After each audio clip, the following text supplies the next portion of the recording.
भूमि समस्या समाधान आयोग चितवन जिल्ला समितिले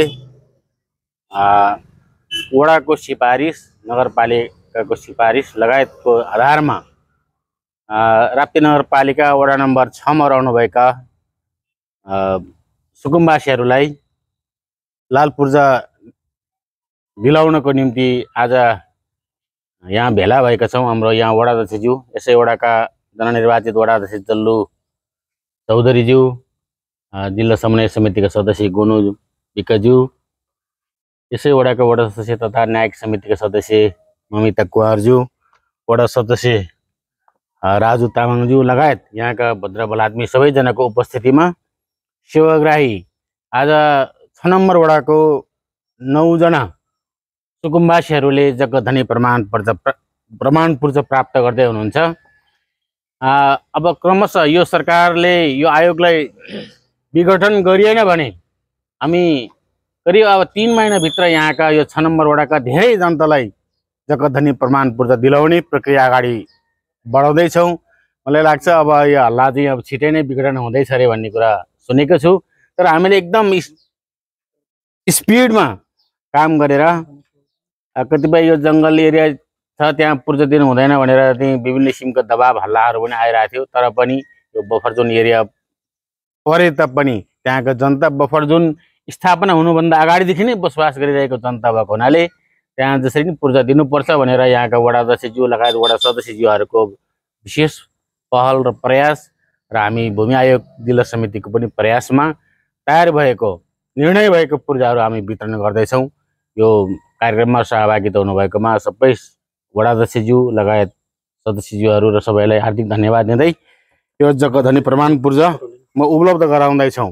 यो प्रमाणपत्र लिइदिनु हुनुको निम्ति बसन्ती चौधरीज्यूलाई म अनुरोध गर्न चाहन्छु, हस्तान्तरण गरिदिन वडा अध्यक्षज्यूलाई अनुरोध गर्न चाहन्छु।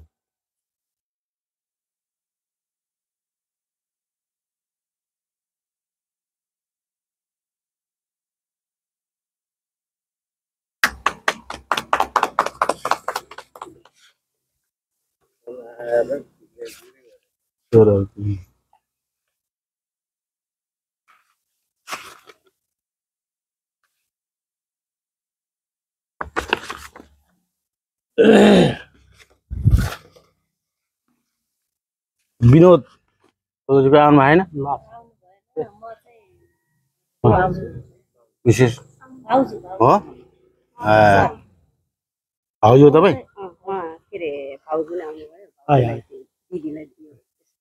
दिदीलाई ल ठिक छ। तपाईँ मर्को बुझी मैले तपाईँको चाहिँ कोही आउनुहुन्न अरू?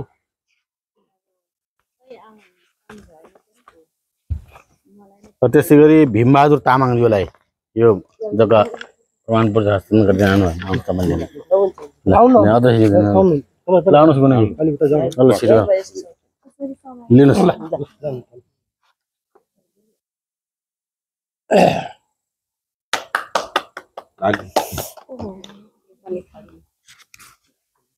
ल त्यस्तै अर्को रूपनीजीको ल लाउनुहोस्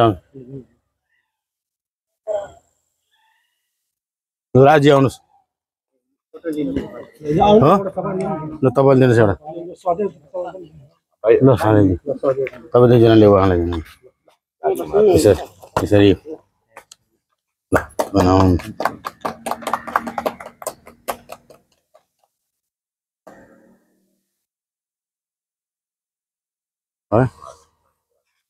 यो पुरो सबै यसो गरेर एउटा फोटो खिचाउँदैछ गरेर भाइ तिमी पनि आउला अब तिमीले सामान अहिले धेरै देखाउनु पऱ्यो कि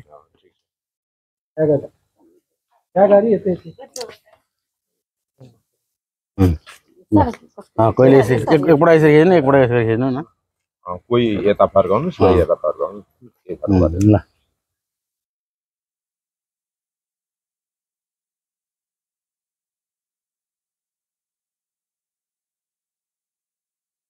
अरू लिन बाँकीहरूलाई म घरमै उहीँ गरेँ अर्को कार्यक्रम गरेर दिउँ ल।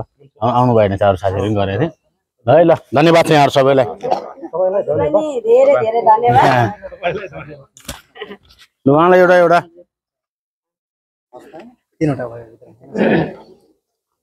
अब यी भन्नु यो ऊर्जा प्राप्त गरे कस्तो प्रतिक्रिया थोरै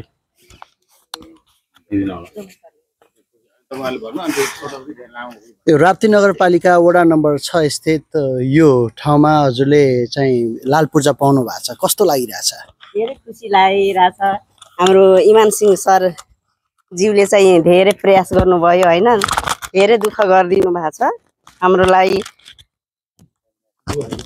हजुर हजुर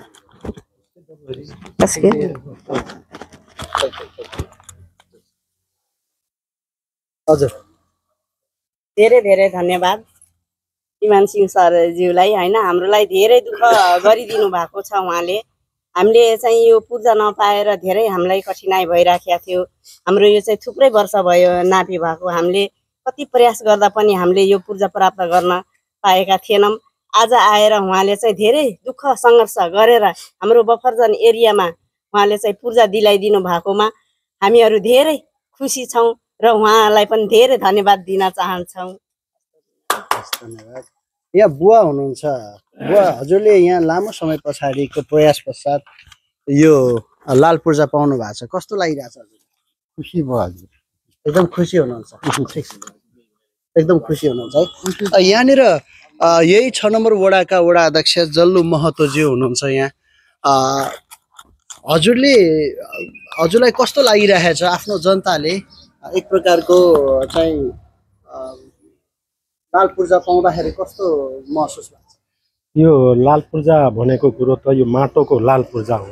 यो अत्यन्तै यो लाल पूर्जा जति यहाँ चाहिँ हाम्रो बफर जङ्गम एरियामा नभए पनि यहाँ जिल्लामा होस् चाहे राष्ट्रमा होस्, लाल पूर्जा हुन त माटो खन जोत गरेछ, कमाइ गरेछ, त्यो लाल पूर्जा नपाउँदाखेरिमा साह्रै नै त्यो किसानहरूलाई, त्यो भूमिहीनहरूलाई, त्यो जनतालाई कठिन भएको थियो। तर लाल पूर्जा पाउँदाखेरिमा, लाल पूर्जा लिँदाखेरिमा, हस्तान्तरण गर्दाखेरिमा त्यो धेरै गौरवको कुरा हो। किनभने भोलितिर अब आज हस्तान्तरण भयो, आज वितरण भयो, अब यही लाल पूर्जाले कतिले चाहिँ अब आफ्ना छोराछोरीलाई विदेशै हामीले पठाउँदाखेरिमा यही लाल पूर्जाबाट चाहिँ एउटा कर्जा लिएर पनि हामीले एउटा काम गर्न सक्छौँ। त्यस कारणले गर्दाखेरिमा यो लाल पूर्जा पाएको एकदम यति राम्रो हामी धेरै नै यही वार्डमा हामीले सबै यो ठाउँमा हामीले त्यो निशा बाँड्दाखेरिमा पनि हामी सुरैदेखि हामीले के भनेको थियो भने